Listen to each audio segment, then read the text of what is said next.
Oh,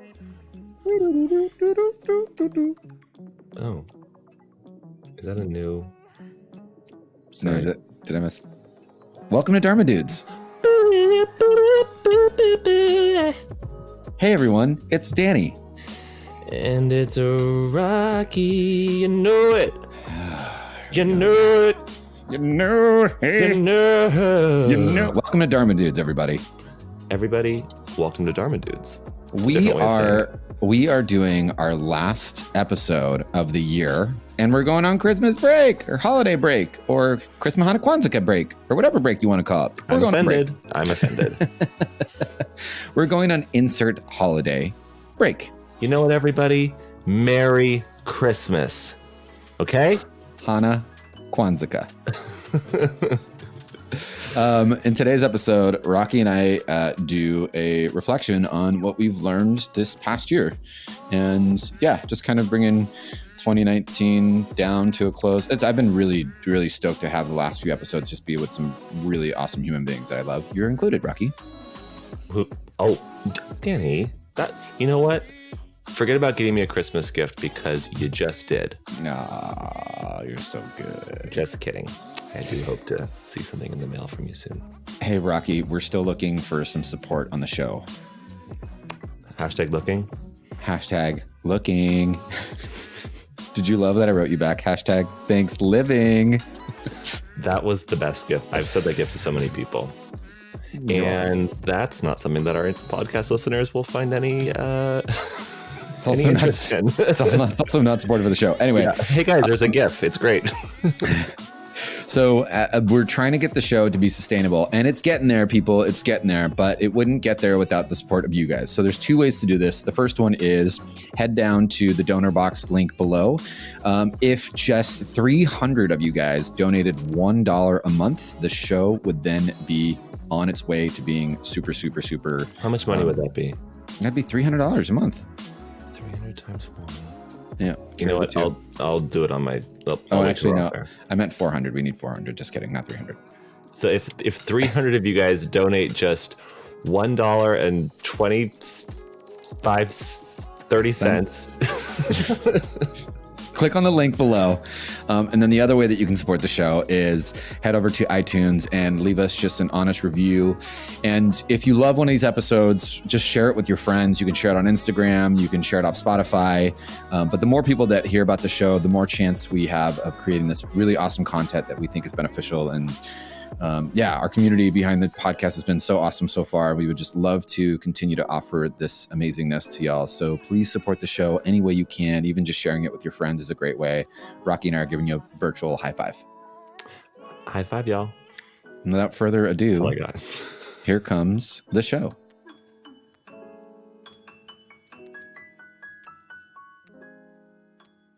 Rocky, we made it to a whole year. Well, we made it to a whole year. We made Speak it for yourself, buddy. Yeah, I know, Sam.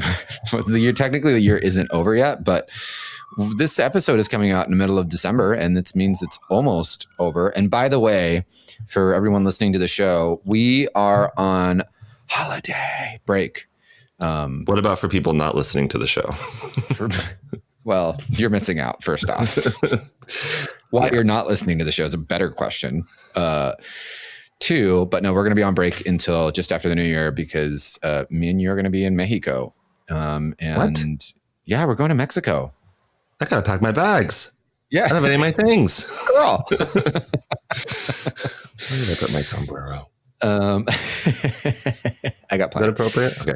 Totally. Yes. Yeah, so we're going on break for a couple weeks, and we'll be back after the new year. Yeah, this is episode 101 of the actual podcast show itself, which has been. Hold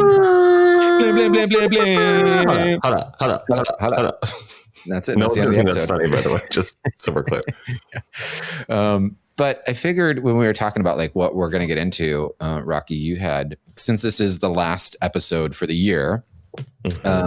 You brought up the like what's changed in our practice and in us, even as teachers. Like, first I will say that the last episode was the 100th episode, and it was just like me talking about whatever I kind of wanted to, and also some reflection. Groundbreaking. Wow. Some reflections as well, but let's get into what we get into. Let's get into it, y'all. Yeah. That's my new podcasting voice. Blah, blah, blah, blah. We're getting into it. 2019. I will say what I learned this year is that it's been 2019 the whole time and not 2020. Like, I feel like because it's like when you almost turn like 30 or almost turn 40, you kind of forget, like, am I actually that age yet or not? Do you know what I'm saying? Actually, Rocky, I honestly have no clue what you're saying. Okay, thanks for the feedback. I just feel like the latter half of this year, I was already kind of acting as if it was 2020, and I realized, it's still 2019. Totally, so that's my contributions for the podcast today. Totally just you on that one. No, like nobody else. Everyone listening? No? Yeah, okay, just great. You. Just me? Perfect. Sounds good. So, Danny, what did you learn this year about yourself, about life, about the practice? What was 2019 all about for you in retrospect? I chose not to learn anything this year. I was just kind of like, I'm all learned out. Powerful. Yeah. So, that's what I got. Well, happy 2019 and even happier 2020. And we'll see you guys in the new year.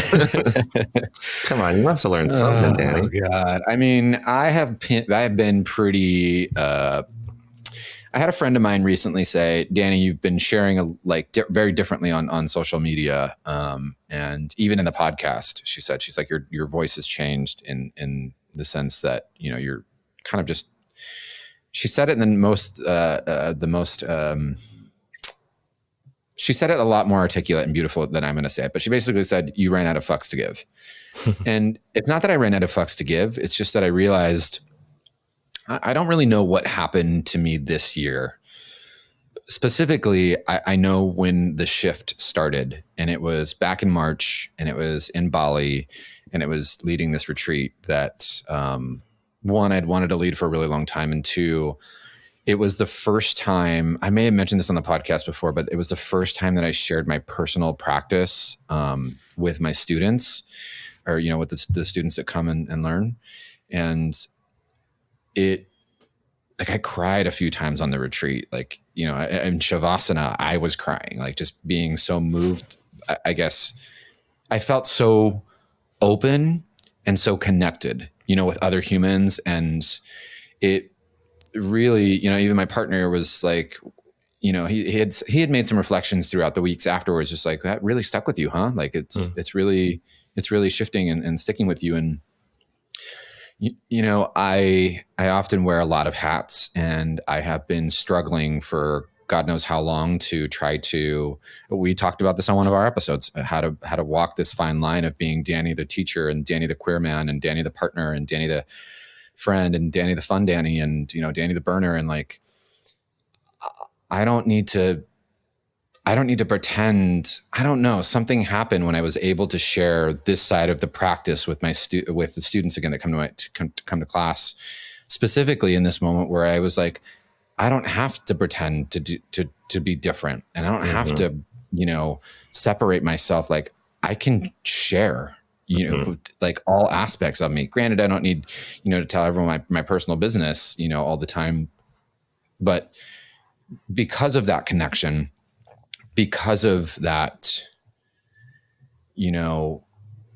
Rocky, do you remember like when we were sitting at TT graduation, and I was in tears the entire time when people were like looking at me, and, we did that whole like receiving thing. And that was really the first time I'd ever, in full, complete transparency, I'd ever let myself be seen like that. Like, I was sobbing, and I've never let a group of strangers that, obviously they weren't strangers by the end of it, but I've never seen a group see me like that. And I don't know, it's just getting older, or I do remember, by the way. Yeah. Like it's like something happened to me in Bali, and it really, like, whatever happened, I'm really happy that it happened, because it's really brought in so much joy in my life this year. And this year was really hard, and it was really rough. And I I had so much work, and, I thought I was going to have support, and that didn't end up happening. And I still like trucked through, and I did everything as best as I could. And, I had a great time at Burning Man and all these other things. And, I just came out like, today, it's the first time I've been walking from like having a back spasm for the last 5 days. And I just feel this deep sense of being really connected to who I am and to the community that I support. And like, everything just seems like I knew it was worth it before. And now it seems like I can actually feel it. Like I knew that things were happening, and I knew that I was doing the practice, and I knew that I was doing and doing and doing and doing. And this last year, it's been just less doing and more just being in it. Mm-hmm. And it's just been, it's been amazing, and it's been beautiful. And I feel myself getting softer, and I feel not the walls coming down, but like just the different layers being revealed, not to myself, but with everyone together. Does that make sense? Mm-hmm. Well, it makes me think of like, so much of these practices are about facilitating transformation, and to transform into something, it implies that you're not yet that thing, so it's like the analogy of if you want to change if you have a piece of cloth and you want to change it to a different color, you dip the cloth in some dye, and that's an action of placing something in something and holding it there. And then you take it out and you wring it out and you dry it out, and it fades, but it maintains some of that color. And you do it over and over again. There's an action of doing the thing over and over. But at a certain point, the cloth is now the color. It's not trying to become the color anymore. It's not going through the process of becoming it. It is it. And, we've talked about on the podcast, like, is yoga the process or is it the state of being? And, as with so many things, I think it's both. It's what you do, and it's also what you become as a result of the things that you do. And, I've heard you say that over the years, both on the podcast and over the year, and personally, kind of the revelation that you are the thing. You've become the thing, and that's beautiful. And we talked about that. I think it was the last episode about doing versus being, or being versus doing. We've also, we talked about on the episode around pride about,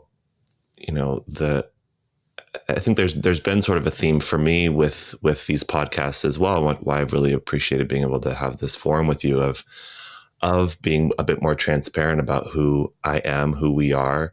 And I think the same goes for the adopting the persona of teacher. When you start on this path, you intrinsically are a teacher, but you are still developing the skills to teach and to step into that role and to, inhabit that seat of teacher, which doesn't always feel super authentic. If it's our job, if it's what we've signed up to do, there are days that we might not necessarily feel like we are that, but we play that role because that's what we've committed to. And there does come a point where it's not, as you said, it's not a hat you put on. It's not a persona that you don. It's just who you are. Mm-hmm. And, I think you can't get there sooner than sooner than you qualify to be there. Like, there's a process that you have to undergo. Mm-hmm.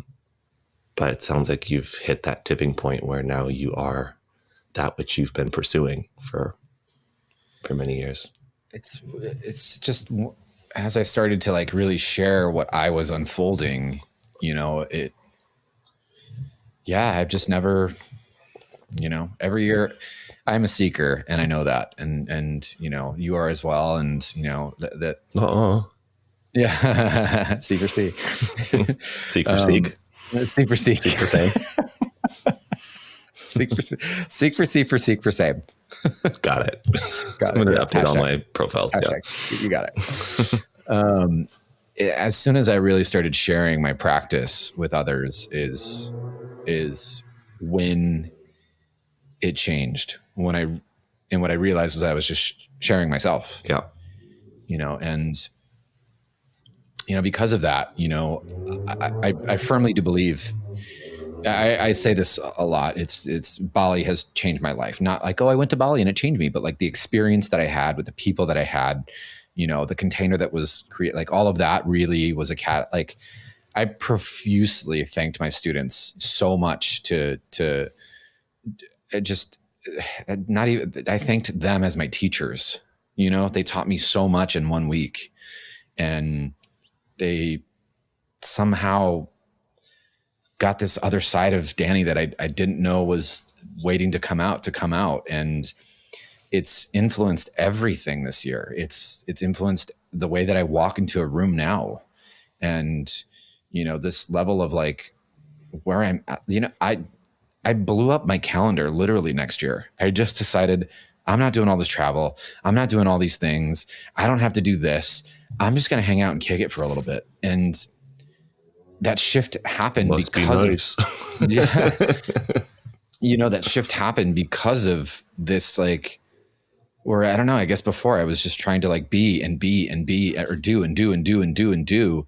And when I really was able to be like part, the practice and share that, it allowed me to just be in other places in life, and like, cool. I can do things. I can create things. I can achieve goals. Awesome. That's great. Am I benefiting myself and my community by doing all those things? No. Mm-hmm. That's not to say that, I don't want to discredit any of the work that I did, because I do feel strongly about what I did.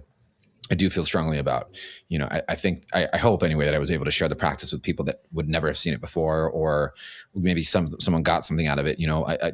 Sure, maybe that happened, but I don't know. It's just, I'm okay with slowing down. I think that's the biggest takeaway this year is I'm okay with slowing down, and I'm okay with like, just really, drinking in the nectar of the hard-earned work, sitting back and I talked about my coffee ritual recently. I've been like, my 2-hour mornings, how they've become a thing. And I don't love to wake up early for just like, oh, I gotta go to work, and so I'm gonna get up early and do this. And like every day now I wake up 2 hours. It's been 37 days. It's me waking up, turning on the hot water, drinking my hot lemon water, and sitting in the window for 30 minutes doing nothing, just sitting and enjoying. Like today I just sat and watched the rain, and it was so beautiful and so cool and so peaceful. And then, I pulled a card, and then I did my meditation, and then I read a little bit, and then I journaled a little bit. And it's just this whole, like, I didn't have to do any of those things. As they came to me in the morning, I eventually got to them, but I didn't feel like I need to wake up and do this, this, and this. It was like, this is the part where I get to take care of myself.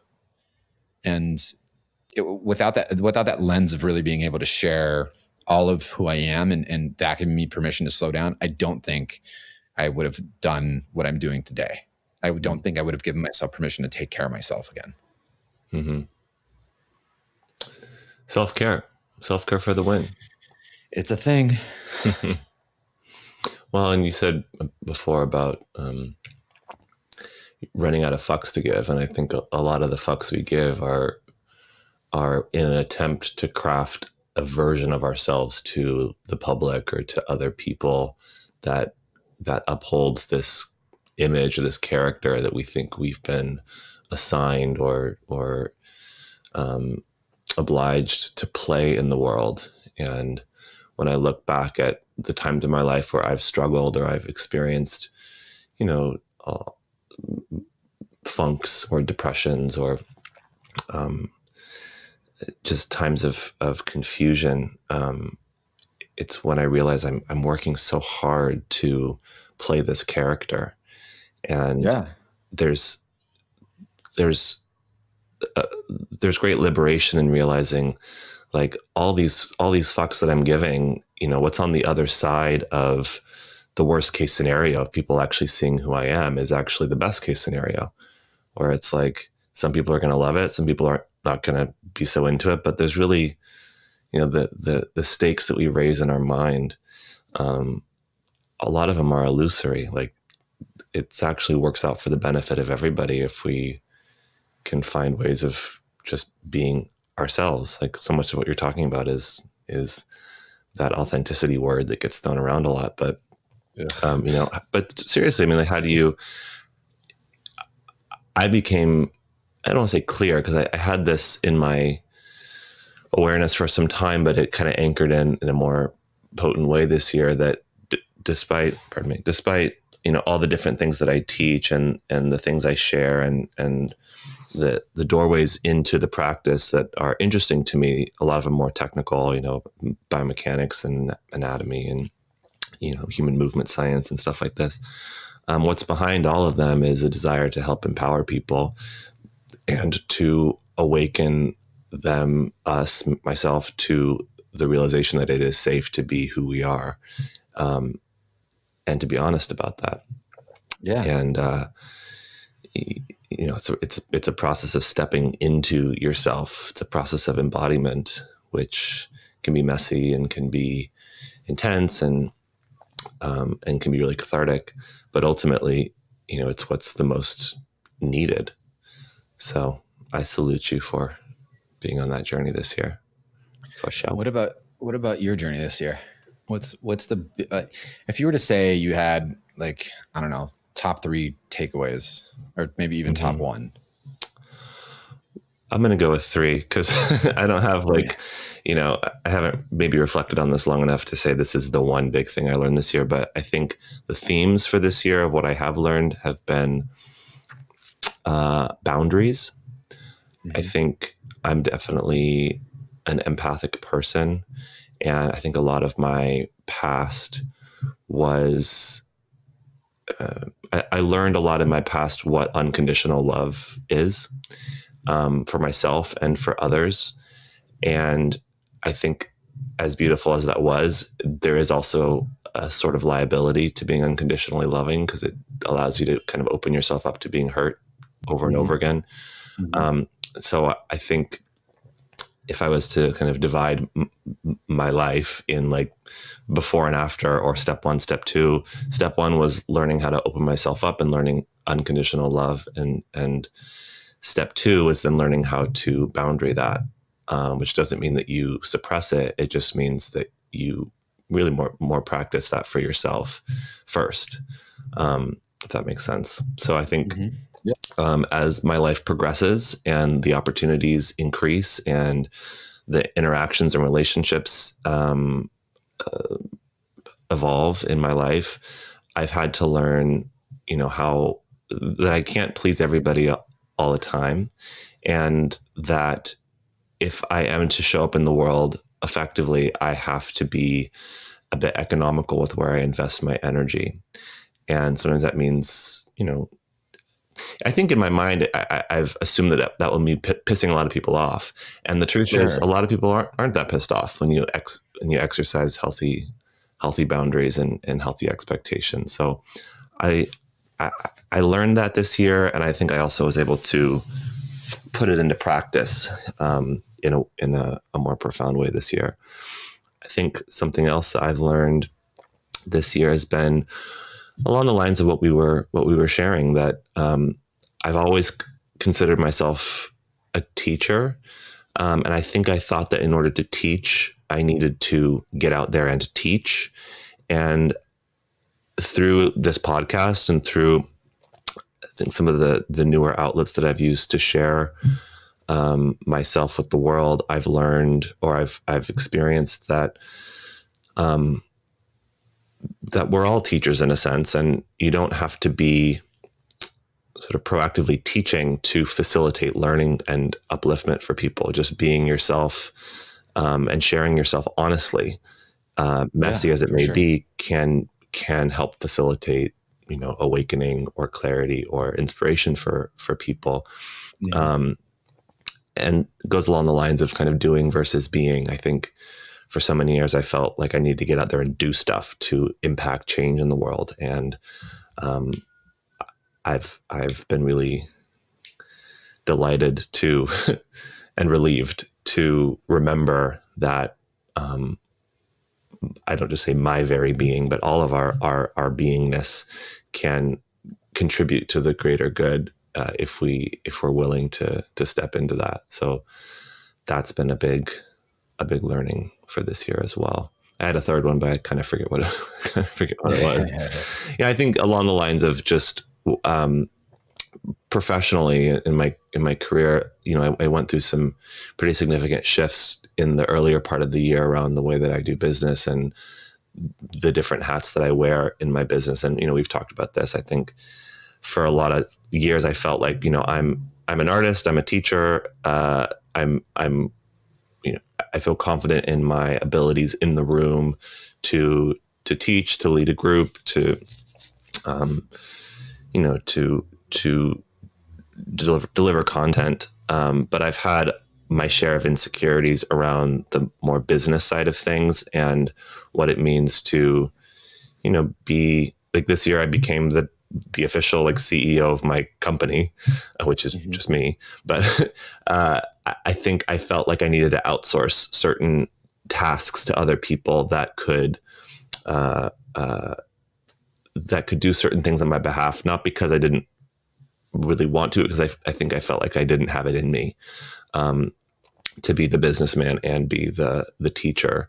And I will say that in the last, half of the year, I've had a lot of opportunity to kind of goes along the lines of boundary, but to step into that role and to not be afraid to ask for what I feel like I'm worth, and to negotiate and to manage a lot of the behind the scenes aspects of just my life and business logistics. And I've, not that I've been successful across the board, but it's been an interesting, I've had to change my story about myself, because I realized, I actually do have it in me to do this. And it goes back to like self-care in a certain sense of I think, especially for yoga teachers, but it might just be the type of people that gravitate towards yoga, or the nature of this industry, that in the beginning, I also, before I was a yoga teacher, was an actor. So there's just a lot of saying yes to things, opportunity. Wait, have you been acting this entire time? Oh yeah. Well, we can talk about it off air, but Rocky isn't even my real name. This is all making sense now. It's just been a performance, darling. Yeah. What was I saying? Acting. But I think there's just a lot of things that we say yes to, because when you're sort of trailblazing or creating a path for yourself that's not, that hasn't been forged before, which is true of a lot of us these days, you don't really know where things are going to lead. And so I think I burnt myself out in the past, just always saying yes. And, even if someone says, this is all we can afford to pay you, or will you come do this for free? Or, it's like, sure. More connections, more seed planting, more relationships, more opportunity. And I've, along the lines of boundary in business, I've learned how to say no. And I've learned how to say yes, if, and it's, I always get a little bit of anxiety before I do that. Like, I hope that this person still wants to work with me. If I'm, if they find it's not as maybe easy as they had hoped to just get me to comply with their terms. But I've seen that people are actually, not always, but often there's a respect there and appreciation for the increase of, I'll say, like, Dharma in the business relationships that I've struck, meaning like to create healthy agreements that work for everybody. And that has trickled over into my personal life as well, my relationships. I guess there's commonalities between those three things: boundary, authenticity, and asking for, what you deserve. Kind of just, like, I guess, yogaing all of this, but like, here we go. Abhyasa, it's not just the actual practice of the practice, like when you're doing the things, but like in your day-to-day life, what does it look like when you're practicing in life? Mm-hmm. It's not something that just stops. Like when you're done reading, sutra, or when you're done practicing asana, or when you're done with meditation or any of that. It's like, Yeah. those are the reminders, and the actual practice of the practice happens in life every day. Well, I will say, something else that happened this year is that I feel there's been a noticeable shift in my exposure in the world, in the industry, which I'm grateful for. A lot of that's been through the increase of my digital content and programs and courses and stuff, and just also I think momentum of having done this for a good amount of years now. And there's sort of like tipping points that occur where you realize there's people paying attention that weren't before. And we talked about this as a possible topic for the podcast, but I think it connects with what you're sharing now. I've also felt that the integrity of what I teach, more attention brings more opinion. And there's been a lot of positive opinion, thankfully, and not just opinion, but positive effect of more people in the world being able to practice with me, which, I'm very grateful for. But there's also been, I've been trolled this year for the first time, like online, and a lot more opinion calling into question, am I really a yogi? Is what I'm teaching, the true air quotes yoga? Am I qualified to be evolving and adapting these practices? Am I culturally appropriating or so on and so forth? And those are all valid questions. I mean, I ask myself those questions all the time. And I'm willing to be in conversation, relative to those topics. But I think when you have achieved a certain level of confidence around what you do, not that's earned, because you've done your homework and you've put in the time and you've looked at it from many angles, and someone confronts you about that or accuses you of something,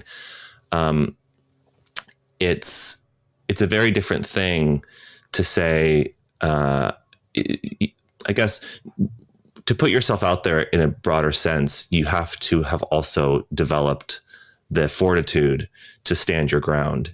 And I think that all of the questions that have been asked around what I do and what other people like myself do, has further showed me what yoga really means to me and what it is. Because it's not the poses, and it's not, the Sanskrit names necessarily. It's not a class sequence, starting with this and ending with that. A lot of the boundaries and the textures that contributed to what I thought yoga was, in the beginning and for many years, have all really shifted. Where what I'm teaching, what I'm doing, and even the language I'm using is quite different. But at the core of what I'm offering is still the same intentions. As we learn more, as we grow more, we have to thread that into what we teach. So there's going to be a natural evolution over time. But I feel more secure in my relationship with what yoga is to me, than ever before. And I'm able to see how that applies to my business and to my personal life and to my relationships and to everything that I do, not just what I do for that hour plus on a mat, or what I teach in that kind of sun salutation based vinyasa practice, or whatever it is. Mm-hmm. Sure. So I think I went through a period of asking, like, am I still a yoga teacher? Is what I'm teaching still yoga? And on the one hand, the answer is no, because I don't think of myself as a yoga teacher anymore. I think of myself as just myself, and teaching is one aspect of my life. But the answer is also yes, in that I'm still facilitating empowerment and awakening authenticity and educating myself and others. And so I'm cool. I'm cool with my with my relationship to what yoga is, and I can stand my ground against the haters. Come at me, what? Yeah, come at me. I had a really wonderful experience in the last few weeks of I went out to Aruba and had the good fortune of teaching a week of anatomy to 52 beautiful strong, fierce women as part of the Yoga Girl teacher training. And, you know, I was there to teach anatomy, and that's what I did. And at the end of the week, there was a closing circle, and we went around and everyone shared what their takeaways were for the week. And it was really a profound experience for me. Everyone, 52 women sharing individually what they were leaving the week with. And, there was some talk about like, I learned a lot about anatomy and this and that. And there was a lot of great learning, but the common themes were like, hearing people say, I'm leaving this week feeling stronger in my body and in my spirit than I did in the beginning. Or I feel it feels safe to explore movement and explore myself. I feel curious. I feel empowered. I feel inspired to see myself as capable. And, I think, well, it's sort of another topic, but I think a lot of the ways that we teach people how to move under the umbrella of yoga is to keep them safe and to keep them out of harm, and to kind of fearmonger a bit in terms of saying like, you don't know how to move, listen to me and I'll guide you, but you have to pay very close attention or you're going to die. And it was a good reminder to me that, you can show up and do the thing, whatever the thing is you're teaching, but the learning and the takeaways can be so much more broad than just, I learned, where my lat muscles are and how they innervate and where they attach and how to strengthen them. But, for them to say that they were able to feel stronger in their body, and that was something that they were able to experience under the leadership of a man also was somewhat profound. And I was really grateful for that feedback and for that reminder of the potential of what it is that we teach. So yeah, I feel sort of a renewed sense of Dharma around the potency and the potential of movement and yoga and sharing and exploration. Come on, Rocky and Danny, growing up.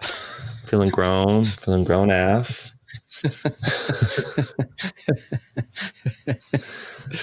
Well, Rocky, I, for one, am just super grateful to have you not only in my life, but to have you do the show together. It's super fun and super great. And I always feel like I get something out of it. And I know that we get a lot of really great feedback. And so I just, as this year is slowly coming to an end, want to say thank you for being you and for just showing up the way that you do, because it's really, when you do the thing that you do, it lets me do the thing that I do. Oh, well, what I really want to say to you is you're so welcome. I'll keep doing it. And of course, thank you for all the same things. And thank you for continuing to be in my corner. And, I think what we both provide to each other is a very stable belief in one another and the opportunity to be vulnerable and to share our doubts with one another. And, I've never been worried about you. I've never not believed in you wholeheartedly. So it makes it really easy to watch, you go through your journey and, whenever you wobble or whenever you stabilize or whenever you grow, it's like the trajectory is really clear to me that you're steadily moving in the right direction, and it's thrilling to watch. So thanks. I just want to say that I don't reciprocate any of those feelings, but thank you. Got it. Thank you for that feedback. And that's fine. You know what? It's totally fine. What was that thing that you posted? The first rule of passive aggressive Fight Club is no, it's fine. Something like that. You know what? It's fine. It's fine. I'm sorry. Well, and I do want to say as well to our listeners, like full transparency, every time we record one of these episodes, this time included, I have this sense of like, no one's going to get anything from this. Like, what did we just do? And, I think because we are both teachers, it's like, well, what did we actually teach? What did we actually say? And so we just put it out there. And then to to get the feedback that comes in, and to know that folks are down to listen to our ridiculous ramblings, and able to find resonance in the areas that they do, and be with us on this journey is it's really, really, really cool. So thanks to everyone that's tuned in. Thank you for having me on your podcast this year. This has been great. And, stuff and things. Dharma dudes for 2019. And obviously for people out there, y'all are about to embark on your holiday journeys. And I can say from both Rocky and myself that we wish you a very, very, very happy holidays season, and also just be really safe and take care of one another. And if you need us, we'll be in Mexico. If you need us, don't. We'll be in Mexico. Yeah. If you're looking for me, just go to Todos Santos. Yeah, Todos Santos, and take a peek in the ocean. Yeah. All right. Well, peace out, y'all. Thanks. Happy holidays. Peace out.